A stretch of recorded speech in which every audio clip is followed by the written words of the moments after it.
Welcome guys. તો સૌ પ્રથમ સૌને જય જોહાર. ભાઈ, આજે આપણે દાહોદના ગૌરવ છાપ તળાવ વિશે વાત કરીએ. સદીઓ જૂનું આ તળાવ મેડિવલ સમયમાં બનાવાયું હતું અને એ સમયથી રાજા સિદ્ધરાજ જયસિંહની સેનાઓ અહીંના પાણીનો ઉપયોગ કરતી હતી.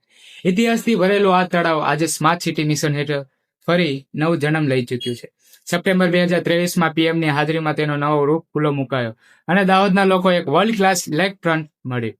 આ સમગ્ર રીડેવલપમેન્ટ પર આશરે 117.30 કરોડનો ખર્ચો થયો છે, જેમાં 2.5 કિલોમીટરનું પ્રોમિનેડ, વોકિંગ અને સાયકલિંગ ટ્રેક, સુંદર garden, solar lighting, view points, boating zone અને એમ્પી થિયેટર જેવી સુવિધાઓ ઉમેરવામાં આવી છે. આજે છાપ તળાવ માત્ર તળાવ નથી, દાહોદની શાન છે. અહીંનો પવન શાંતિ આપે છે, નજારો દિલ જીતી જાય છે અને આખી જગ્યા મોડર્ન દાહોદની વાઇબથી ભરેલી છે.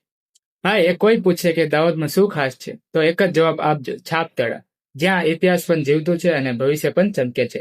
તો આવી જ જાણકારી માટે ભાઈને ફોલો કરો.